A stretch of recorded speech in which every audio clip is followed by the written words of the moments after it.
The Sound of Music is an eternal classic and one of the greatest musicals to have ever existed. But did you catch the bloopers that slipped through?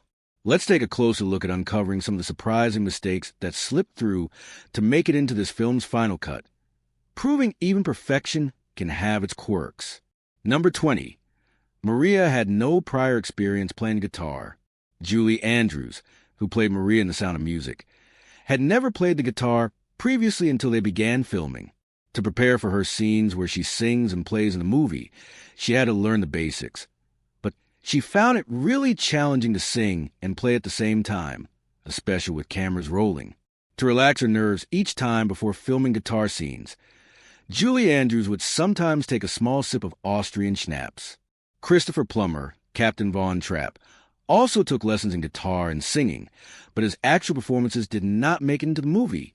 Instead, a professional singer and guitarist re-recorded those parts for the final version. Number 19. Kim Cariff could not swim in real life. During one particular scene where the Von Trapp family's rowboat tips over, something very real took place. Kim Cariff, who played Little Gretel, could not swim.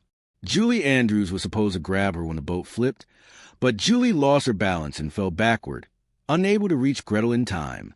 In result, Kim swallowed a lot of water and vomited on Heather Menzies, who acted as Louisa.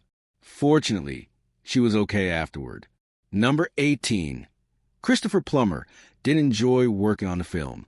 Christopher Plummer felt the movie was too sweet and sentimental and would often refer to the movie as that movie, S&M, or The Sound of Mucus. Unhappy during filming, he resorted to eating and drinking so much that he gained enough weight that costume designers had to alter his clothes. He didn't like his experience at the time, but later realized just how much people loved the film. Number 17. The original Von Trapp family house was not used in the film. The actual Von Trapp family house still survives, but the one in the film is not it. The movie used two different buildings, one for front and one for the back. Interior scenes were filmed on Hollywood soundstages. Even the iconic gazebo from 16 going on 17 wasn't real, but was constructed for the movie, then moved twice afterwards.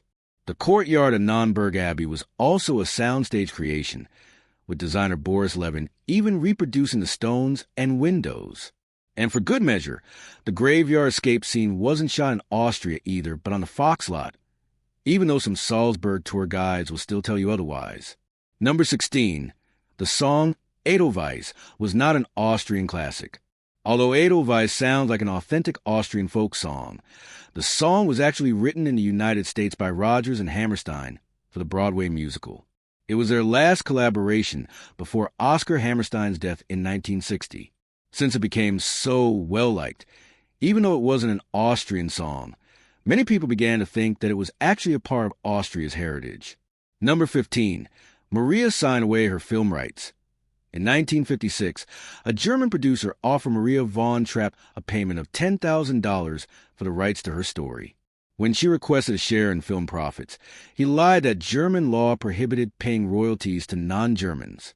She eventually accepted $9,000 in cash, signing away her rights. Maria later learned that the producer had lied to her.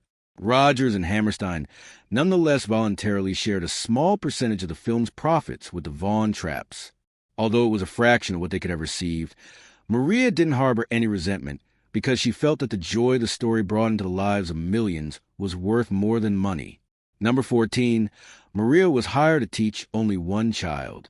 Maria was not hired to tutor all 7 children.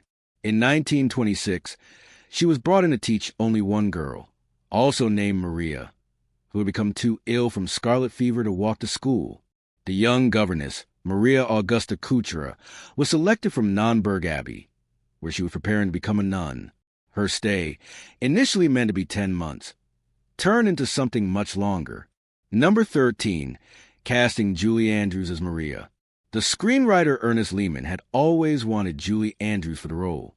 Director Robert Wise initially considered Grace Kelly and Shirley Jones before him. All that changed when Wise saw early footage of Mary Poppins and immediately knew that Andrews was it. Andrews was a bit hesitant initially, fearing the movie would be as sugary as the stage version, but Lehman and Wise let her know they were going for sincerity. She took the role, inking with 20th Century Fox for $225,000, and her performance went on to become one of the most iconic in movie history. Number 12. Von Trapp was a loving father. In actual life, Captain George Von Trapp was much more loving than the portrayal in the movie. Though he did whistle and have his kids wear sailor outfits, he didn't march them around like soldiers. He was kind, charming, and open, said his youngest son Johannes. Maria, not George, was the one who struggled with showing emotion due to her strict upbringing. She tried to correct the film's portrayal, but was unable to persuade the filmmakers. Number 11. Father Wozner was replaced in the movie.